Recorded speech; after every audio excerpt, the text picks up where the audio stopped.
Hey, what's going on, guys? Nation's Emperor here, back today with another video. Today, guys, we're in a map called the Heartlands. As you can see, I've already added quite a little bit to this. I already recorded this video once and I accidentally forgot to hit record, so that was an L on my part. But as you guys can see, it's a very massive map, so still have plenty of room to build and add on to it. But today's theory and discussion video is going to be about the aircraft of Battle Nation. So, as I imagine, it's no real secret now. I adored Battle Nation's aircraft. It was one of the main components of the game to me. I loved it. It was a passion of mine. I know you guys could have probably already picked up on that, considering I have like 3 videos on this channel, all dedicated to aircraft, and I've documented all the boss strikes, which were of course linked to the aircraft.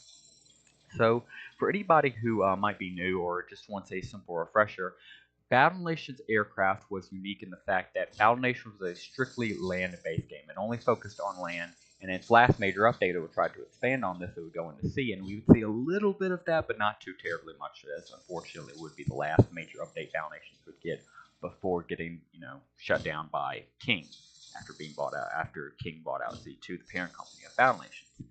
But with that out of the way, Battle Nation's aircraft was simply unique in the fact that it was part of the base game. You could use it just like any other, and it was added very early on. However, you could only obtain it through boss strikes. Of course, later on you would get some promotional units that would be aircraft, but in the initial stages of the game, the only way you could get aircraft, aka planes or helicopters or anything of such, is you had to earn it through boss strikes. Boss strikes were monthly, limited edition time events that ran with your guild, aka your group of friends, your clan, if you will, and you guys would battle out several ways of different factions of the enemies of the game, anything from raiders, silver wolves, to anything else you can think of, rebels, you name it. And at tier 3, tier 7, and tier 10, you would be awarded aircraft. Now, normally tier 3 was pretty easy to get. Just about any clan in the game could get it as long as they were, relatively active. Tier 7 was much stronger. Your clan would really have to push to maintain this, and if you guys got it, congratulations, you're in a good clan. And then finally, Tier 10 was really for only the best of the best clans. I'm talking the top to top, so you would have to be in a really good clan, one of the best in the world, to get Tier 10. And if you are in one of those clans, you yourself were probably one of the best players in the game. So tier 3 was normally just something a little bit, offshooty, maybe, a small little, pea shooter. Immediate comes to mind is the Hurricane, which was basically, think of World War II Spitfire was the Hurricane. So that would normally be tier 3. Tier 7 would normally be something a bit stronger, maybe, a beefed up version of that, think of a small bomber or a small, aircraft dropper, something like that. I think of the C-17 Mammoth, which if you had to think of that, think of a cargo ship, a cargo airship. So again, a much more powerful air unit. And then finally, at tier 10, you would have a limited edition, normally unique for that boss strike, awesome, very cool, decked out air unit. Think of the Z2 bomber, which was literally a bomber that once it hit rank 6, always hit crit damage, always hit double damage. I think of the Maverick, which was available in the earlier boss strike as a tier 10, which was a super strong, beefed up Spitfire from World War II and was exclusive to that boss strike for the longest time. So not only were these genuinely good units, I mean, even the tier 3s were, still air units. So that meant if you didn't get the AA tournament, which was a promotional unit for the first boss strike, then you were kind of in trouble because, unless you had a unit that, could hit air as well as, ground units, you're kind of just in trouble. So it created an awkward position for a lot of players where, you could go into, AI battles if they didn't have anything for AA, you just completely swept them. And that was even the case in some PvP battles, which, was awesome as long as, you weren't the person on the receiving end of, the beatdown.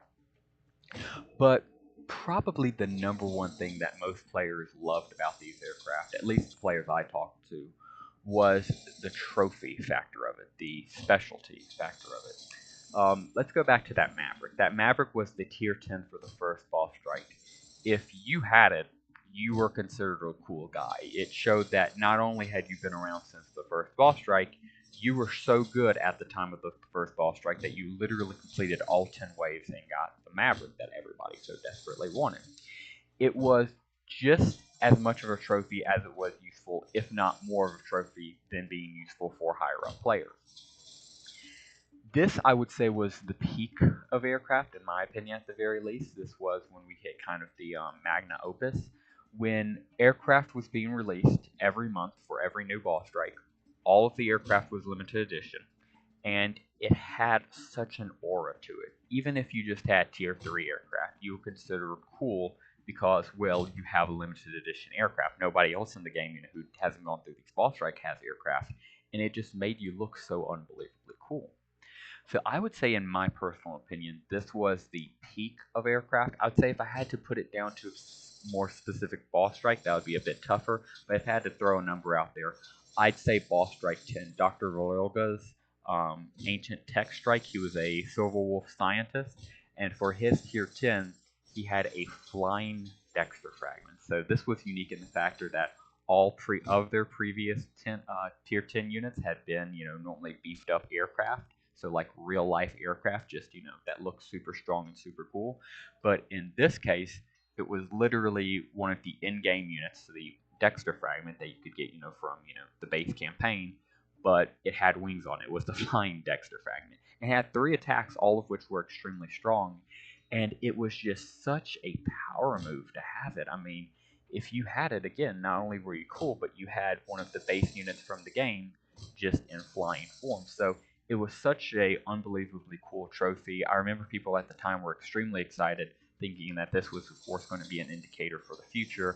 Unfortunately, as we now know, it was arguably, again, as I said, the peak of these ball strikes. So I'd say they started to fall off when they started to repeat limited edition units. Now, I do want to say they did try it off slowly, and I do think it was a combination of them knowing the game going downhill and they couldn't really afford to design a new aircraft every single month.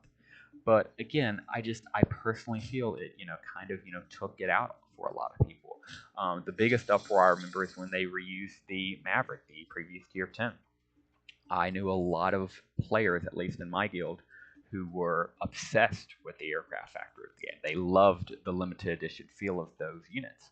So when it got announced that they were just going to be, reused and, recycled, a lot of players gave up right there. Some of them even before the official server shut down. It destroyed the game for a lot of people because that was such a big aspect for them that once it was taken from them, it just kind of took them out of the experience. As for me, I wasn't one of those people, but I myself was extremely distraught to see that these aircraft started getting reused. Now, I do want to say, as some previous commenters have pointed out on some of my previous videos, I think a great system to kind of redo this in the future or to prevent this from happening in the future would be having some aircraft be truly limited edition, brand new, released for that ball strike, and then, never released again, but also have some aircraft that is constantly recyclable but never advertised as limited edition upfront about it. I think that would be a perfect balance, if you will. Maybe always make the tier 10 limited edition and then everything else can be repeatable if, that would be something community would like. I just hope, it's upfront about it. That's my biggest thing. For example, the Hurricane. The Hurricane was normally a tier 3 and it was repeated several times. Again, it was a basic World War II British Spitfire. And if you had that, I mean, it was cool. It was certainly, still an aircraft, but it was nothing to write home about. And once it got repeated several times, nobody even really cared because, unless it was your only aircraft, nobody, really had that strong attachment to it. But again, for newer players who want aircraft and, maybe, aren't, able to get in a clan that's good enough to get consistent tier 10s or maybe even any tier 10s at all, it's something that they can have and they can be proud of. So I think that would be a perfect, kind of solution. Let's see if we can find some interesting buildings. But as I was saying, I think that would be a perfect solution. I think that would be kind of a medium for what we could see in the future. I'd say all hope was lost around Ball Strike 18, where every single tier was a previous limited edition aircraft unit. I put that less on Z2 though, simply because again, that was I believe the second to last Ball Strike ever. We all knew it was going downhill. We all knew, Z2, wasn't in the best state after King's buyout, and then of course, later on, I believe either that year or the following year, we of course would see the shutdown of Battle Nations.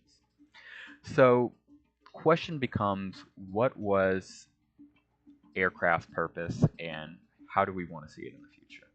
For me personally, I believe they are meant to be extremely powerful units that look awesome and have a trophy aspect to them that you can show off to, your players, your fellow players, your fellow soldiers. Hey, look at this. Look at this cool, brand new unit I got. That's what they were to me. And I'd say as long as we see a future introduction of even just a few, maybe again, maybe not all every tier 3, 7, and 10 all being a brand new limited edition unit all the time, because again, I could understand that would be probably expensive to redesign 3 limited edition units every single time, every single month, and then never use them again. That's understandable. But maybe just have one new one every single boss strike and then cycle out the others, making it clear that they're not limited edition. That would be my perfect dream scenario for the future of aircraft, if they're even brought back at all. But again, knocking on wood here, I don't know any insider information, but if I had to guess, I'd be very confident that Madrona Games is going to bring back aircraft in some way, shape, or form. And my dream for them bringing them back would be in that sense.